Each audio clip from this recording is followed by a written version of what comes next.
directed in 1989 by Joel Bender, is The Immortalizer, one of those Vinegar Syndrome movies where I go, oh, this could be tough. This could be a tough watch. Doesn't imbue a great deal of confidence checking it out. And the story is fairly simple in this one. You have two brothers out on a date with two girls. I kind of like the opening scene as we get to meet these four people, because you realise pretty soon that the two guys are kind of borderline idiots, and the two girls are fully aware of their plans and what they're up to, and deliberating whether to go with it or just sack these guys. And they decide to take a shortcut down an alley as they're walking away, only to be accosted by these strange creatures that are kind of shepherded by these even stranger humans. And these people are kidnapped and taken to a house where we meet our dangerous doctor at the heart of this, the Immortalizer. And it turns out that he has a business going, a rather lucrative business, where he takes the bodies of these young people and transplants old people's brains into the bodies, giving them a new lease of life. A little bit like Get Out, almost. And one of our two male leads escapes, and it becomes his battle to try and free his friends before they become someone else, and to find out all about these strange monsters that are lurking around in the basement of this house. And it's a very weird, very simple movie. It's well shot, it's well lit, the characters are kind of fun, but it's a little bit mundane.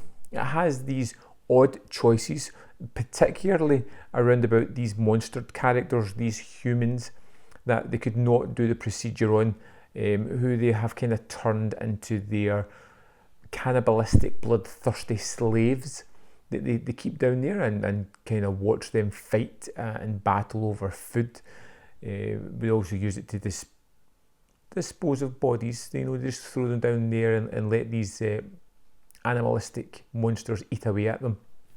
Our hero is a kind of bland cipher for atypical anybody, and it's all about him trying to stop these doctors from doing these dastardly deeds.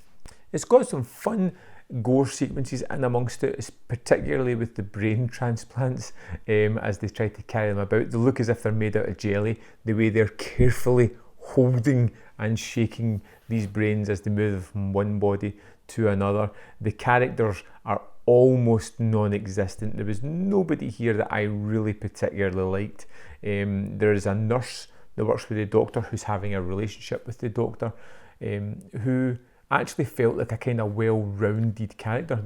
The only one in the bunch who, as the doctor was getting a new body for himself, felt displaced in the world and wanted one for herself because she felt she was getting too old, and it gave her a nice little arc, something to latch on to with that character, even though she was a despicably evil one.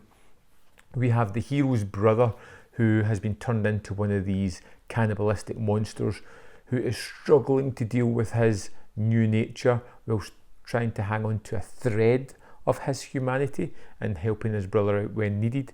And it's a rather perfunctory movie. Does fairly well. It's not a great one. It has moments where it's a little bit tedious, a little bit bland, mostly whenever the characters are trying to talk, whenever the actions are in motion. It can be pretty fun. It comes to a good finale. There's some good fight scenes and some good changes about with characters, and I found myself rather enjoying The Immortalizer. It is not a great movie, but it's not a bad one either. It seems to have a good idea and grasp on production standards. The direction is fairly okay.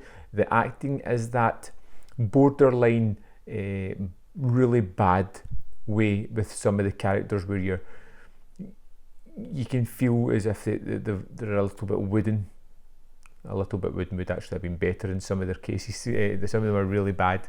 Nobody's really over the top, which is, you kind of hope for that over the top bad guy one, which is usually wonderful. And it has one of those little sting in the tail endings that it was fun. The Immortalizer is not to be taken seriously. It's a kind of beer and pizza movie. Friends over where you can kind of chit chat through the tedious parts. It's probably I'd say 2.5 out of 5. You know, one of those movies that you can enjoy. It's not great, it's not terrible, it's just okay, which is better than I was expecting with that one. I'd love to know your thoughts on the Immortalizer. If you've seen it, let me know in the comment box below, and I'll see you next time on Man v Film.